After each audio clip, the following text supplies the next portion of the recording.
તેથી ભગવાને તમને દીકરી આપી હોય તો દીકરીને ખૂબ પ્રેમ કરજો. ઘરમાં યુવાન દીકરી હોય તો આખા દિવસમાં એકાદી વાર માથા પર હાથ મૂકી બે મીઠા બોલ બોલજો.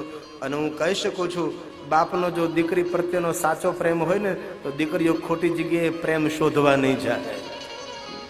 બાપનો જો હૃદયથી પ્રેમ હોય છે. તમારી દીકરી સાસરે હોય તો એક બે દિવસે ફોન કરતા રહેજો ને પૂછતા રહેજો. પણ દીકરીનો સ્વભાવ, દીકરી જો સાસરે હોય ને દુખી હોય તો બાપને કોઈ દી અણસાર ન આવવા દે કે હું દુખી છું. પિતા ફોન કરે તો પૂછે તો કે ના પિતાજી મેં મજામાં છું.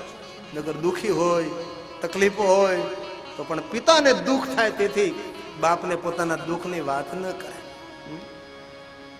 એક સજ્જન બાપની દીકરી સાસરે સસરા પક્ષ વાળા કસાય જેવા બહુ દુઃખ આપે, બહુ દુઃખ આપે.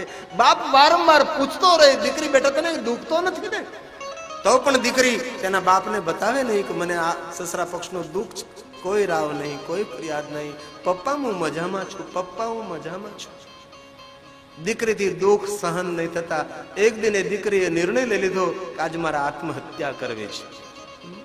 કોઈ શહેરી વિસ્તાર બહુમાળી ભવનમાં રહે, ઉપરથી નીચે પડવાનો સંકલ્પ લઈ લીધો કે હવે દુઃખ સહન નહીં થાય. પિતાને કહું તો પિતાને દુઃખ થશે, શું કરું? આત્મહત્યા કરવાનો નિર્ણય લઈ લે. પણ ભાગ્ય એવા કે જે દિવસે આત્મહત્યા કરવાની હતી ત્યારે એમની પાસે એક મોબાઈલ ફોન હતો. બરોબર આત્મહત્યા કરવાનો સમય અને તેના પિતાનો ફોન આવે છે. અને દીકરીએ ફોન ઉપાડી, જે બાપનો ફોન, બેટા તું મજામાં છો ને? હા બાપુજી મજામાં છું.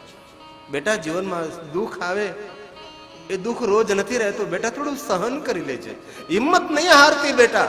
અને જે દીકરી આત્મહત્યા કરવા તૈયાર થયેલી, બાપના એક ફોનથી આત્મહત્યાનો વિચાર તેને ટાળી દીધો અને દીકરીએ જીવી લીધું છે. તેથી જેની જેની દીકરીઓ સાસરે છે એને પણ પ્રાર્થના, 2-3 દિવસે રોજ, 8 દિવસે